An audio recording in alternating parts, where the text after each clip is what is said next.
신약성경 에베소서 2장 20절로 22절입니다. 너희는 사도들과 선지자들의 터 위에 세우심을 입은 자라. 그리스도 예수께서 친히 모퉁이 돌이 되셨느니라. 그의 안에서 건물마다 서로 연결하여 주 안에서 성전이 되어가고 너희도 성령 안에서 하나님의 거하실 처소가 되기 위하여 그리스도 예수 안에서 함께 지어져 가느니라. 아멘. 교장 선생님들이 흔히 상을 주실 때 비가 오나 눈이 오나 바람이 부나 하고 나서 무슨 상을 줍니까? 그 얘기할 때는 결석 한 번도 안 하고 1년 내내 1학기 2학기 출석을 잘한 친구들한테는 개근상. 개근상이 제일 큰 거죠. 사실은 코로나가 몰아치거나 또 무슨 일이 있거나 우리는 예배한다, 예배 드린다, 받아삽니다. 전천후 신앙. 한번 이쪽 동네도 전천후 신앙, 쫙 위에도 전천후 신앙, 다 같이 전천후 신앙. 네, 동의하십니까? 그러니까 이제 우리는 지금 태평 시대를 살고 있잖아요. 우리 누구 핍박합니까? 벌금 냅니까? 예배할 때? 예배 드릴 때? 옥에 갇힌 적이 있습니까? 매 맞은 적은요? 그건 아니도 혹시 마을에서 아이고 저 곽영신 저 옥천댁 저 교회 가면 교회가 이거는 이런 말이라도 좀 들어봤습니까? 들어보셨습니까? 이제 그러면 이제 주님을 위해서 핍박에 동참하신 거네요. 고난에 동참하신 거네요. 사실은 우리 대한민국 땅 같은 경우는요, 신앙적인 측면에서 볼 때 태평의 시대입니다. 심지어는 국가의 법이 가장 큰 최고의 법, 한 나라의 최고의 법, 헌법이 우리의 신앙을 아예 법으로 딱 이렇게 보장해 주는 나라예요. 원하는 대로 신앙생활을 할 수 있도록 간섭하면 안 된다 이렇게 하면서 세계에 몇 안 되는 나라입니다. 이런 나라는 받아삽니다. 전천후 신앙.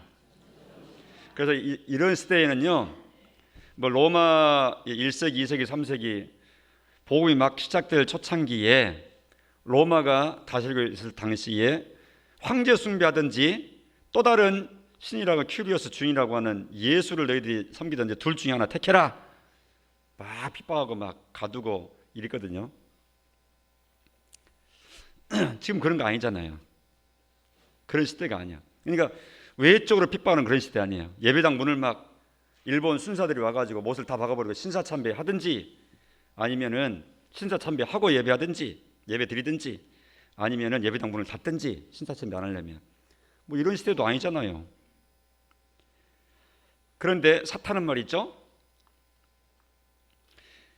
그 시대에 맞는 또 그 상황에 맞는 또 개인에게 맞는 이 맞춤식의 아주 공략을 계속해서 이렇게 합니다. 그러니까 지금은 외적인 핍박이 우리 한국 땅에는 없어요. 적어도 지금 그런 시대는 아니니까 지금까지 말씀드렸듯이. 그럼 지금 뭐냐, 내 속에서 스스로 정리해요. 내 스스로 계산해가지고 취사 선택을 해요. 신앙의 걸음을. 아니 그러니까 아주 부드러운 미혹의 시대고 내적인 갈등의 시대가 바로 지금입니다. 그리고 이미 다 이제 소득 수준이 다 먹고 살만한 그런 국가 경제적인 환경이 돼 있기 때문에 재밌게 사는 것, 어떻게 하면 재밌게 놀까, 이것이 우리한테 문제인 거예요. 신앙에 있어서는 그게 도전입니다. 그러니까 놀려고 보니까 신앙이 걸리는 거예요. 그러면 택해야죠. 뭐 이렇게 돼 있는 겁니다. 그러니까 신앙은 시대마다 지역마다 어떤 외적인 바람이 불 수도 있고 이처럼 내적으로 다 스스로 자연스럽게 신앙을 내려놓도록 하는 이런 시대가 있고 그런 거예요. 그러나 그렇게 밖에서 불든지 안에서 타협이 일어나든지 간에 한 번만 더 따라합니다. 전천후 신앙. 한 번 더 동의하십니까? 여러분 자신을 딱 굳게 세우시기 바랍니다. 자, 우리 한번 해보고 가겠습니다. 전천후 신앙의 기초로 한번 더 해보겠습니다. 보시고 확신 있게 읽으시고 그 다음에 아무성이 되신 분들은 눈을 지그시 감으시고 딱 확신 있게 또 마음 가운데 한 번 더 복습하시고, 다 같이 시작. 나 오대 선언. 이 땅에 태어나 살고 있는 나는 누구인가? 1. 나는 하나님의 형상대로 지음받은 하나님의 최고의 작품이다. 2. 나는 예수님의 피로 죄 용서받은 의인이다. 3. 나는 하나님의 나라를 상속받은 천국 시민이다.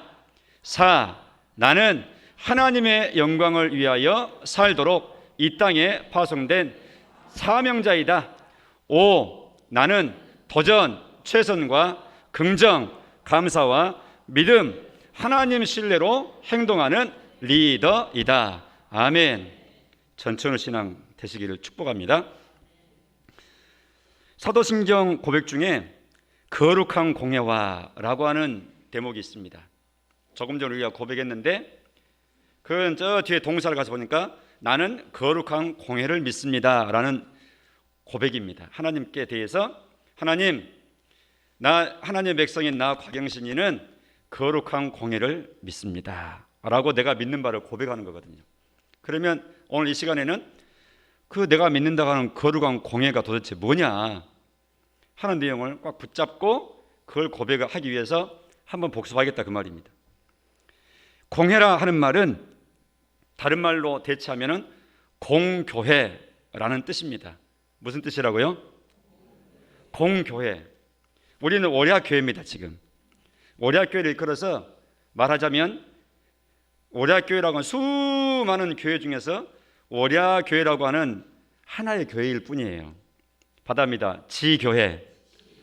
예, 지자란 말 쓸 때는 우리는 한자를 쓰니까 가지지자를 씁니다. 가지지. 세상에 사업처로 말하면은 지점이라는 게 있잖아요.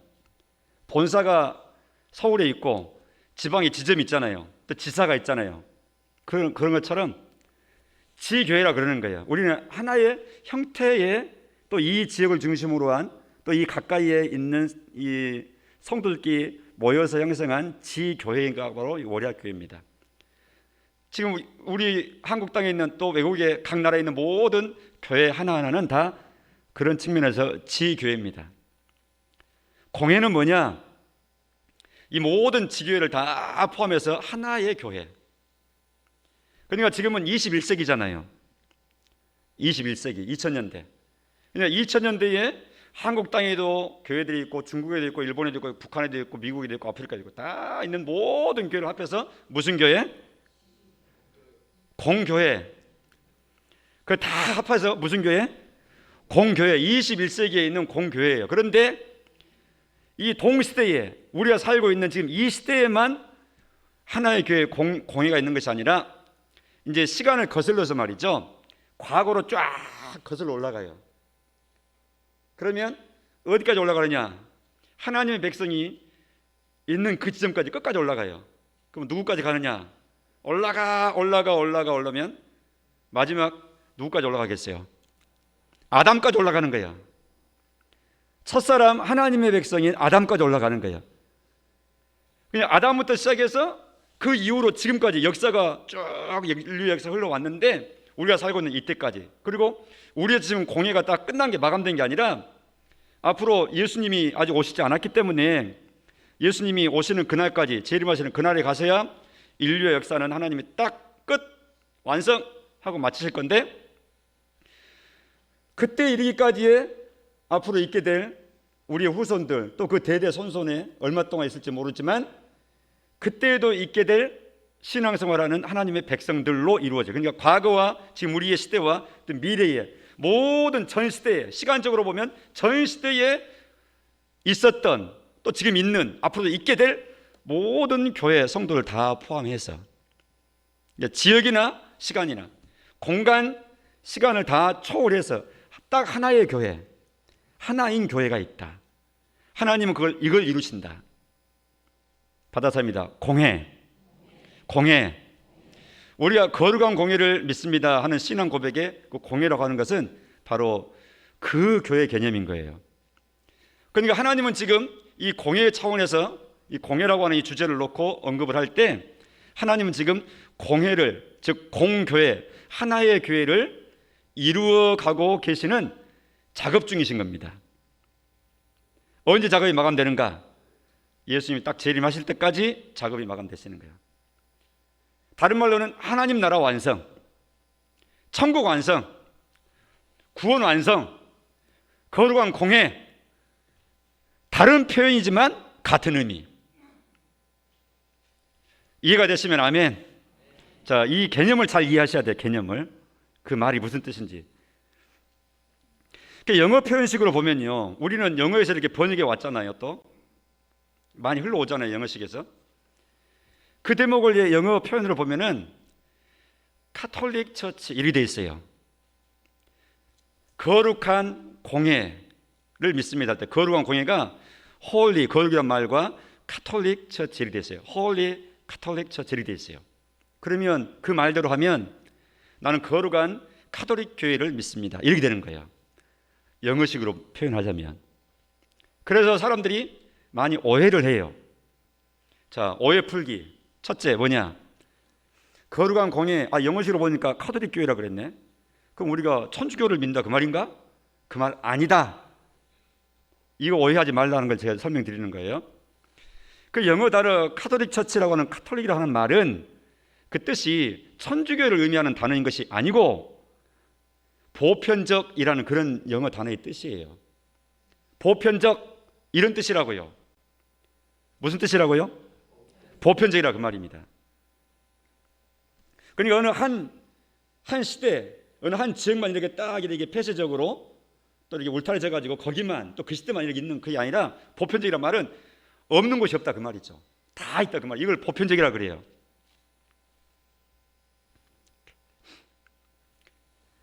그래서 천주교를 가리키는 말이다 이렇게 오해하지 말기. 그 다음에 두 번째 오해하지 말 것.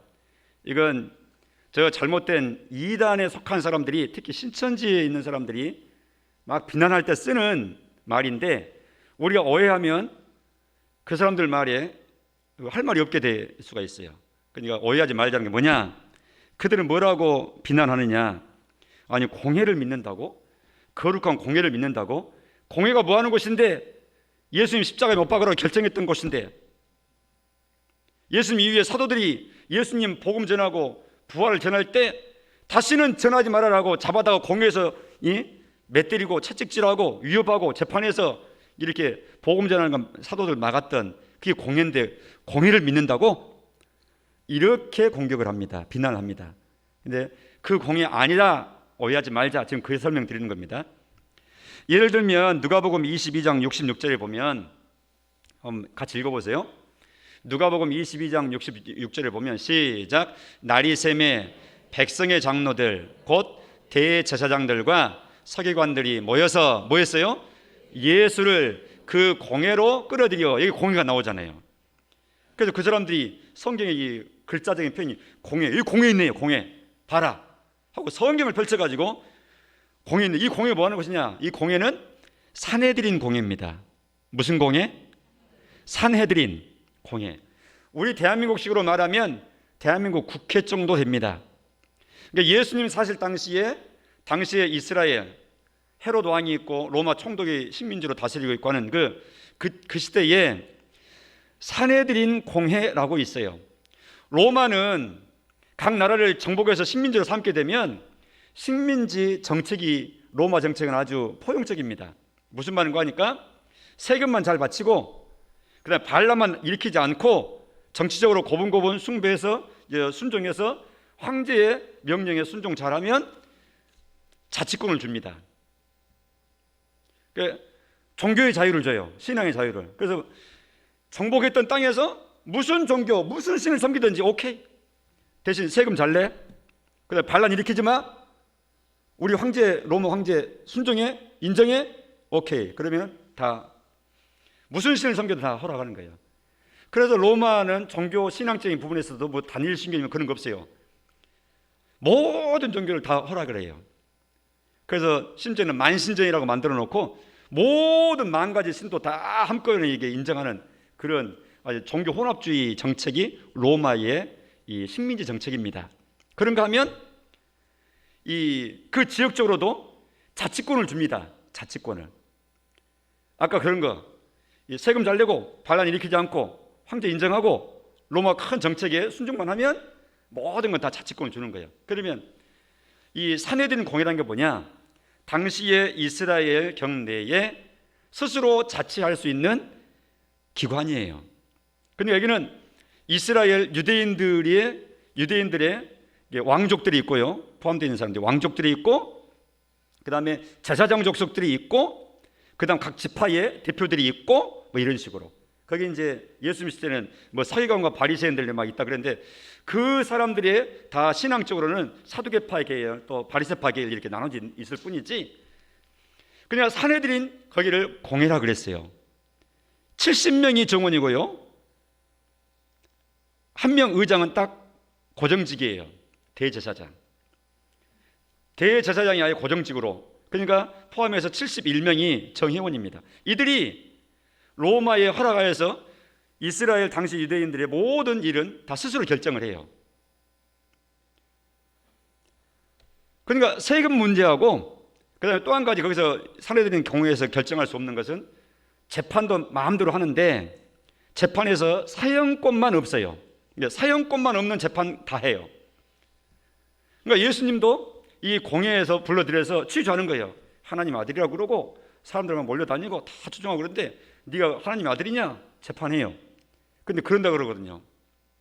예수님 부인하지 않으셨어요. 내가 하나님 아들이냐? 그들이 물을 때, 취조할 때 그 말이 옳다. 그러니까 이제 산헤드린 공회 의원들은 다 열심 있는, 신앙으로는 또 구약 성도고 유대교 입장에서 열심 있는 특심한 사람들이기 때문에 속에 이제 소위 말해서 우리식으로 말하면 막 열이 나죠. 열 받죠. 더 이상 다른 거 물어볼 거 아무것도 없다.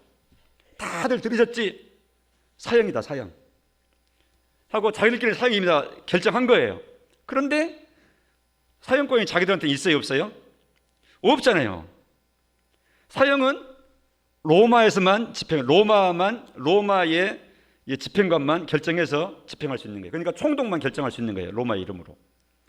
그래서 유대인들 입장에서는, 산헤드린 공회 입장에서는 그냥 바로 자기들 결정해서 사형 처분해버리면 되는데, 로마가 그걸 허락하지 않기 때문에 어쩔 수 없이 로마의 권력에 예수님을 처형해달라고 빌라도 총독한테 데려가서 이 사람을 죽여주세요 하고 이렇게 부탁했던 거예요. 근데 아무리 로마 입장에서, 총독 입장에서, 로마인 입장에서 생각해 볼 때 아무리 취조하고 1차, 2차, 3차까지 해도 죽일 죄가 없거든. 무죄다. 그런데 이제 유대인들은 십자가입니다, 처형입니다. 여기에서 이제 정치적인 타협을 총독이 하고 손 씻어버린 거죠. 그리고 내준 거죠.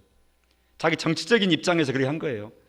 괜히 자기 양심을 지키겠다고 예수 청년, 저 이름 없는 나사렛 청년 한 사람 이 지키겠다고 했다가 밀란이 일어날 지경이니까, 그럼 이거 자기를 총독으로 파송한 황제의 입장에서 보면 저 빌라도, 본디오 빌라도 총독이죠, 제대로 못하네 하고, 위에서 황제가 이런 상황을 보고 밀란이 일어나고 막 반란이 일어나고 막 이렇게 하면은 자기 정치의 생명이 위태로운 거예요. 그러니까 자기의 정치적인 입장에 계산해서 오히려 양심을 그냥 이렇게 덮어버리고 예수님을 죽도록 무죄인 줄 알면서도 내주었던 것이죠. 이것이 예수님에 대한 재판이었습니다, 당시에. 자, 다시 돌아와서 공회는 그 잘못된 이단에 해당되는 사람들이 조롱하고 공격하고 하듯이 성경에 공회라는 글자가 나와 있다고 우리가 이 공회를 믿는다고 고백하는 건 아니다. 분명히 해야 되겠습니다. 자, 그러면 공회라고 하는 것은 바로 이 교회를 두고 하는 말인데, 공교회, 하나인 교회, 영원 역사적으로 하나인 교회, 즉 다른 말로는 하나님의 나라라 하는 바로 이 단체를 두고 하는 말입니다. 흔히 교회를 눈에 보이는 이런 교회와 보이지 않는 교회라고 학자들은 나누기도 합니다. 그게 어려운 말이 아니죠. 지금 우리 모여서 예배하잖아요. 눈에 보이는 사람끼리, 눈에 보이는 장소에서. 이건 눈에 보이는 교회예요. 형태가 있으니까 유형의 교회라고 말하기도 하고. 근데 이 세상에 지금 살고 있는 우리들은 이런 모습으로 있는데, 살아가면서 죄와 싸우고, 또 외부 핍박이 있으면 싸우고, 마음의 유혹이 오면 또 싸우고, 영적으로는 싸우는 교회잖아요. 그래서 전투하는 교회다 이렇게 말하기도 해요. 그러면서 눈에 보이고 또 죄와 싸우고 있고 현재적인 교회고 하는데 이 속에는 또 모두가 다 구원받아서 하나님의 백성으로 100% 다 있지 않고 하나님의 백성이 되지 않는 사람도 섞여서 함께 신앙생활 하는 수도 있어요. 그럴 수도 있다고요. 그런 입장에서는 섞여 있는 교회다 이렇게 말하기도 해요. 예수님도 그 말씀 하시잖아요. 마태복음 13장의 비유 중에서 한 가지 보면 이 곡식을 주인이 뿌렸는데 어느 날 보니까 종들을 보니까 가라지도 함께 나거든요. 아니 곡식만 뿌렸는데 가라지도 있습니다 주인님. 이 말들은 주인이 하는 말, 원수가 그러겠구나 이렇게 말씀하잖아요. 가라지는 이 사탄의 자녀를 두고 하는 말이에요. 곡식은 천국에 드리는 하나님 백성들 두고 하는 말이고 이 세상은 그렇게 섞여 있는 것이다 그런 말씀하셨는데 이 세상살이나 또 이 세상에 함께 지금 자리 잡고 살고 있는 신앙생활을 하고 있는 이 교회의 이 단체라고 하는 것도 똑같아요. 그러니까 항상 너 자신이 믿음 안에 있는가 자기 자신을 시험해보라 주님은 그렇게 말씀을 하시는 거죠. 그래서 우리가 거룩한 공예를 믿는다고 고백을 하는데 이 거룩한 공예 다른 말로 하면 하나님의 나라라고 하는 말로 표현할 수 있는 이 공예는 예수님만이 머리인 것입니다. 이걸 일종의 그러니까 아까 지교회를 말했는데요. 많은 지교회가 있다 할지라도 모든 교회는 하나님의 교회만 있는 거예요. 즉 예수님이 머리인 참 교회만 교회로 있는 것이에요. 교회라고 하는 어떤 간판을 붙이고 이 전광판에 불을 밝히고 한다 할지라도 교회라고 하는 명칭의 간판이 붙어 있다 그래서 모든 이 모이는 곳이 다 교회인 것은 아니에요. 주님이 아시죠 그것을. 주님이 교회가 아닌 교회라고 하는 것도 있죠. 그럼 뭘로 그걸 구분하느냐? 다른 게 아니에요. 예수님이 머리이시냐? 이게 중요한 겁니다. 예수님이 머리냐 아니냐? 모든 교회는 예수님을 머리 삼고 다 한 몸뚱아리처럼 붙어있는 지체와 똑같다고 주님은 누누이 말씀하시는 이유가 거기 있는 겁니다. 그런가 하면 두 번째로 이 공예는 하나님께서 특별하게 구별해서 세우신 모임이에요. 이걸 이끌어서 거룩하다 이렇게 말합니다. 거룩이란 말은 구별이란 말이라고 그랬잖아요. 해봅니다. 거룩이 무슨 뜻이라고요? 구별됐다 또 구별된 이런 뜻이라고요. 제가 여러 차례 말씀을 드렸어요. 이 마이크가 말이죠. 지금 이 자리에 있잖아요. 이건 거룩한 마이크인 겁니다. 그래서 거룩한 도구, 그래서 성구 이렇게 말하는 거예요. 거룩한 도구라고 한자로는 성구라고 그러는 거예요. 왜 거룩하다 그러느냐? 하나님을 예배하기 위해서 이게 구별돼서 이 자리에 있기 때문에 그러는 거예요. 이 마이크를 만들었던 공장에서는요, 이 마이크를 만들어서 학교 강당에서도 쓰고요, 대합실에서도 쓰고요, 예배당에서 이처럼 쓰고요, 또 마을 이장님이 특별히 좋은 마이크 써야죠. 마이크 이게 광고를 됐을 수도 있고요. 다양하게 쓸 수 있어요. 그러나 같은 공장에서 같은 가격으로 다 만들어진 생산품의 마이크지만 여기에 있는 이 마이크는 특별한 마이크예요. 왜? 하나님을 위해서 지금 이 자리에 있는 거예요. 이걸 이끌어서 거룩하다 이렇게 말하는 거예요. 받아삽니다. 거룩하다. 그러니까 공예라고 하는 것은 거룩한 단체입니다. 이 세상에 얼마나 모임들이 많고 단체들이 많습니까? 그런데 교회는 거룩하다 이렇게 말하는 거예요. 왜? 하나님이 구분하시고 하나님이 부르셔서 백성을 삼으시고 또 하나님을 섬기기 위해서 이렇게 모인 무리들로 사람들로 구분하시고 이걸 거룩한 무리들이라 이렇게 말하는 겁니다. 그래서 하나님을 위해서 구분된 것을 일컬어서 거룩하다 이렇게 말하는데, 그래서 하나님을 예배하는 날로 우리가 이 날을 기억하자. 그래서 거룩한 날이라 그러죠. 받아합니다. 성일. 일주일 중에 무슨 날을 성일이라 그래요? 오늘 주일을 두고 하는 말이에요. 날짜를 구분한 거예요. 성일이라 그런 거예요. 사람이 하나님을 섬길 사람으로 하나님이 다 부르셔서 구원하셔가지고 구분해 주셨다. 그러면 하나님을 섬기도록 구분받은 사람들, 그럼 뭐라 그래요? 두 글자로 받아합니다. 성도.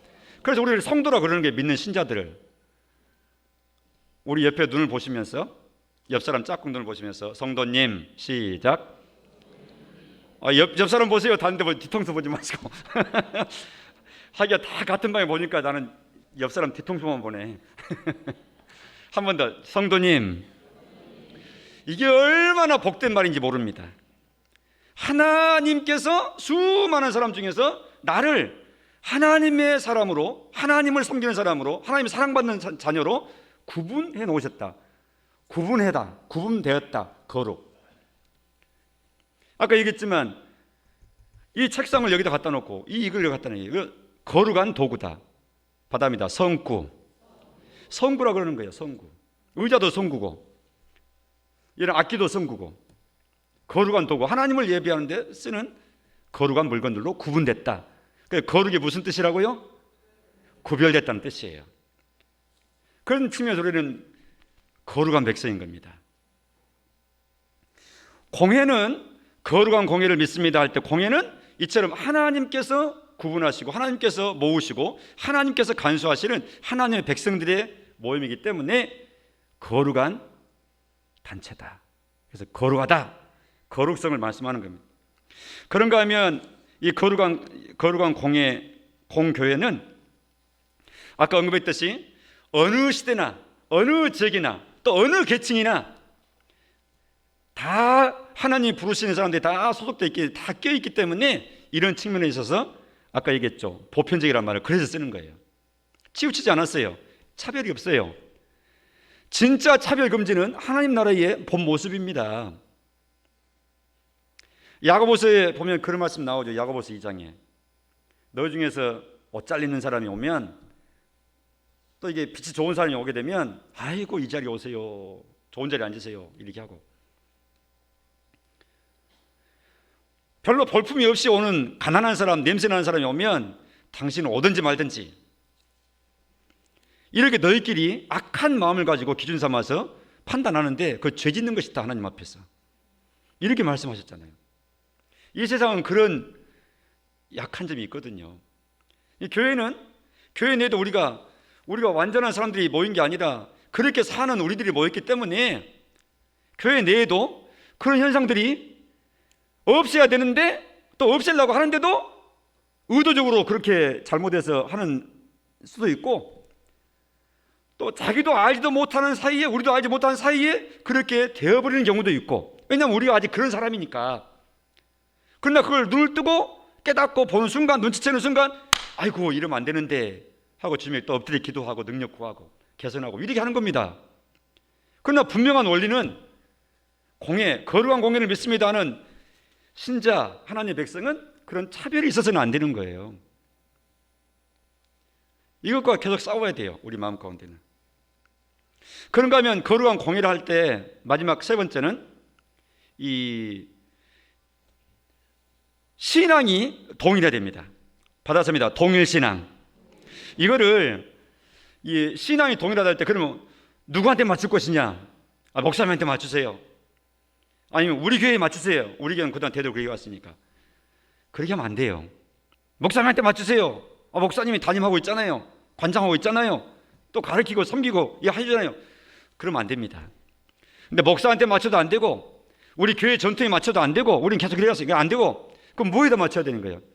그럼 옆에 교회한테 양보해서 늘 맞추세요, 늘 맞춰주세요 하고 옆에 교회 보고 맞춰야 되는가? 그것도 아니에요.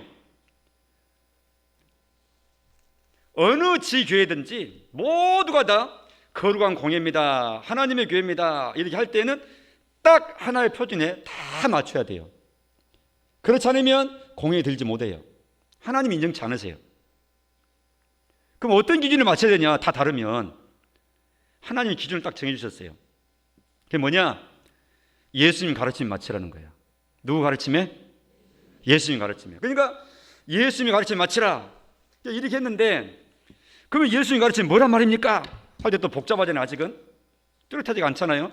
그래서 예수님께서 제자들을 부르시고 특별한 12명을 구분하시고 그들을 가르치시고 또 그들에게 명령하시고 전수하시고 사도라고 딱 명칭을 해주시고, 예수님이 떠나가신 뒤에 사도들이 신약교회에 기초를 영성케 하시고 그 사도들의 터 위에 세움 받아가지고 교회가 대대로 그 줄기로 흘러가야 된다. 예수님께로부터 사도들, 사도로부터 교회. 어느 시대나 동일하게 예수님께서 사도들에게 가르치신 대로, 그리고 사도들이 전수 받아가지고 전달해 준 대로 받아서 합니다. 사도성. 무슨 성? 사도성이 있어야. 사도와 똑같은 성격, 똑같은 내용으로 믿어야 된다 그 말이죠. 그러니까 새로운 복음은 있어요, 없어요?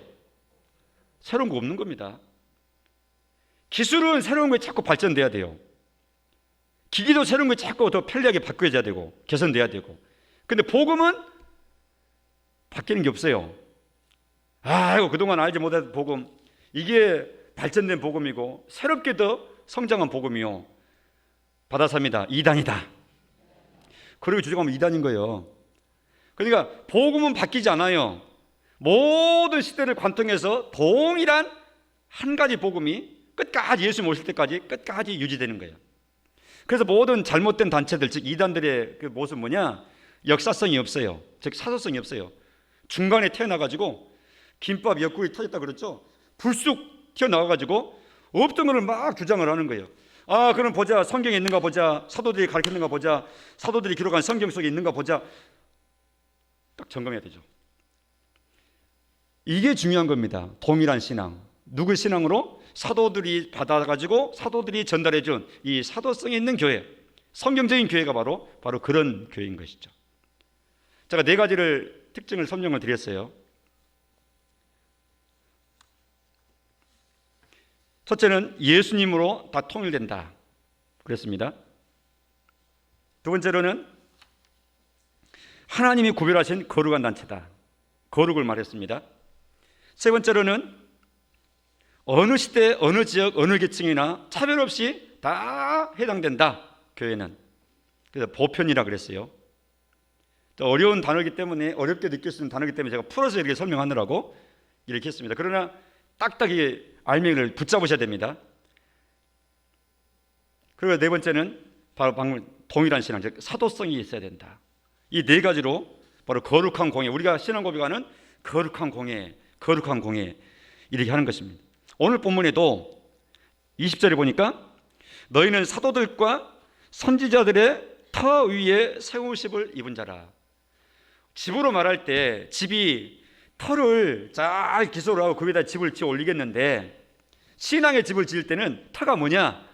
그 20절 그겁니다. 같이 읽어보겠습니다. 상반절 시작. 너희는 사도들과 선지자들의 터 위에 세우심을 입은 자라. 바다입니다. 공예. 사도들, 선지자들은 구약 선지자를 들고 한 말이에요. 그냥 구약의 선지자들은 오실 예수님을 지목해서 말씀했죠. 사도들은 이미 오셔서 가르치신 예수님, 그러니까 동일합니다. 예수의 터 위에 서 있다는 뜻이 바로 사도들과 선지자들의 터 위에 서 있다. 다른 말로 하면 성경의 터 위에 서 있다. 동일한 뜻. 자, 마태복음 16장 16절에 보면 시몬 베드로가 물으시는 예수님 앞에 고백을 했죠. 너희는 나를 누구로 하느냐? 베드로의 고백을 같이 한번 읽어보겠습니다. 시작. 주는 그리스도시요 살아계신 하나님의 아들이시니이다. 시몬이 베드로가 그렇게 대답했다고요. 예수님이 들으시고 대답 잘했다, 100점짜리 채점해 주셨어요. 그러면서 하시는 말씀 18절에 거기다 한 말씀 더 하신 겁니다. 시작. 또 내가 네게 이르노니 너는 베드로라. 내가 이 반석 위에 내 교회를 세우리니 음부의 권세가 이기지 못하리라. 자, 시몬한테 하시는 말씀이 너는 베드로라 이렇게 말씀했대요. 베드로라는 말이 반석이라는 뜻입니다. 내가 이 반석 위에 내 교회를 세우겠다. 누구 교회 세우겠다고요? 지금 누가 말씀하고 있는 거예요? 예수님이 하시는 말씀이잖아요. 내 교회를 세우겠다. 그럼 내 교회는 누구 교회예요? 예수님께 얘기하는 거예요. 예수님이 베드로가 했던 그 신앙 고백, 주는 그리스도이십니다, 즉 메시아다 그 말입니다. 구주자 그 말입니다. 하나님의 아들이십니다. 하나님이 쓰인 예수님이 우리의 구주가 되었습니다. 이렇게 예수님에 대해서 분명한 신앙 고백을 한 베드로를 향해서 너는 반석이다. 내가 이 반석, 이 분명한 반석 같은 신앙 고백 위에 내 교회를 세운다. 근데 교회는 아무 단체나 간판 걸어놓고 모이면 교회가 아니라 예수님을 머리로 삼고 분명한 이런 신앙 고백이 분명한 교회, 단체가 교회라 그 말이죠. 이 내 교회를 세운다 할 때 이 내 교회가 바로 우리가 오늘 주제로 삼고 있는 거룩한 공예라 그 말이죠. 우리 주님이 세우시는. 우리는 주일마다 주님의 이름으로 세워진 주님의 교회, 주님이 자기의 소유라고 선언하시는 주님의 교회, 주님이 거룩하게 구별하신 교회, 동일한 신앙으로 고백한 이 공교회, 공예를 믿는다고 고백을 합니다. 그러면 그러한 고백이 바로 그런 뜻이라는 사실을 알았으니까 그 고백을 내가 한다 할 때 그 고백에 걸맞는 삶이, 그 고백자로서의 삶이 뒤따라온 거예요. 자연스러운 현상이죠. 고백을 내놓고 전혀 고백과는 관계없는 삶을, 또 의식도 하지 않는 삶을 산다 하는 것은 그 고백이 바르게 고백했나 이렇게 의심을 받게 되는 거예요. 내용 없는 고백으로 끝나기가 쉬워요. 거룩한 공예를 믿는다고 그 의미를 알았으면, 또 그렇게 고백을 했으면 그에 걸맞는 고백자다운 삶이 삶 속에서 뒤따라와야 돼요. 어떤 삶이 따라 나오느냐? 첫째로는 감사입니다. 하나님, 수많은 인생 중에 나를 하나님의 교회로, 하나님의 구원받은 백성으로, 자녀로 나를 택하셔서 믿음을 주시다니요, 나를 구원 백성 삼아주시다니요, 감사합니다 하고 구원받은 하나님의 자녀 된 것에 대해서 감사하는 마음이 항상 마음 가운데 잊혀지지 않고 늘 품어야 돼요. 할렐루야. 받아봅시다. 하나님, 구원 주신 거 감사합니다. 나를 구원해 주신 거 감사합니다. 이게 해야 돼요. 거룩한 공예를 믿습니다 고백할 때 나를 거룩한 공예 중에 멤버로 삼아주시다니. 두 번째, 거룩한 공예를 믿는다고 고백하는 성도들이라면 마태복음 6장 10절에 우리 주님께서 이거 꼭 기도해라 하는 그 기도 내용에 근거해서 우리가 살아야 돼요. 마태복음 6장 10절에 주기도문을 가르쳐 주시는 중에 하셨던 말씀이거든요. 지금 화면에 나옵니다. 저 말씀하신 거예요. 같이 시작. 나라가 임하시오며 뜻이 하늘에서 이루어진 것 같이 땅에서도 이루어지이다 라고 기도해라 라고 주기도문을 가르쳐 주셨어요. 이게 나를 공예 멤버가 내가 됐다고 생각이 되고 확신이 된다 그러면, 나를 불러주신 그분 감사한다 그러면 하나님의 나라가 임하기를 위해서 힘을 써야 돼요. 그래서 즉 복음에 합당한 삶을 살아야 된다 그 말입니다. 거룩한 공예 멤버로 나 자신을 인정하고 고백을 하는데 하나님 나라 백성답지 않는 삶을 산다, 그러면 그 고백은 헛된 고백으로 판정됩니다. 복음에 합당한 삶, 즉 하나님 말씀에 순종하고 하나님 말씀하신 대로 이 세상에서 잘 살아가는 거예요. 하나님 말씀에 근거해서 하나님 사랑하고 사람 사랑하는 그 법대에 서서 살아가는 거예요. 그러면 하나님과 사람 앞에 다 귀중형을 받고 사랑받는 사람으로 살게 됩니다. 하나님의 나라의 법은, 하나님 말씀은 이 세상의 대한민국 법과 비교했을 때에 비교할 수 없이 더 고차원의 법이에요. 그냥 하나님 법을 잘 지키게 되면, 하나님 말씀을 순종하게 되면 대한민국 법들은 그냥 지켜져 버려요. 비난받을 일이 없어요. 그리고 선한 사람으로 인정받아요. 칭찬받아요. 우리가 이 세상을 살아갈 때 기독교인이 20%다 25%다 많이 할 때 막 그랬었는데, 그 많은 사람들이 섞여 살면서도 교회가 막 비난을 받는 이유는 교회 건물이 잘못 지고 보기 싫어서가 아니라 그 예배당 건물 안에서 신앙생활을 하고 있다는, 예배드린다고는 내가 이 세상에 나가서 잘못 살 때 교회가 또 하나님 이름이 비난받는 거예요. 교회가 막 비난받잖아요. 요즘에 저렇게 세습하면 돼? 서울의 명성교회가 세습해가지고 난리 났잖아요. 근데 거기만 그럽니까? 눈을 떠서 보세요. 보면은 속상하니까 차라리 보지 마십시오. 그런데 냉철하게 판정을 해야 됩니다.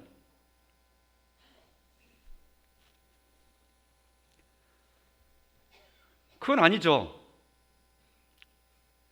통합적 교회, 그 소속되는 교회의 교단 법까지도 세습은 불가하다가 법으로, 교단 법으로도 만들어놨는데 다 무시하고 가는 거예요. 그러면 교단에서도 옆에서 우리 교단 아니니까 이렇게 보니까 아이고 저 교세가 우리나라에서 제일 큰 장로교회인데 저 교회가 우리 교단 탈퇴해버리면 안 되지, 우리 교단 힘이 빠지니까 하고 또 봐주는 것 같아요. 그러니까 이건 다 총체적으로 다 부실한 모습이 그 속에 다 섞여져 있는 거라고요.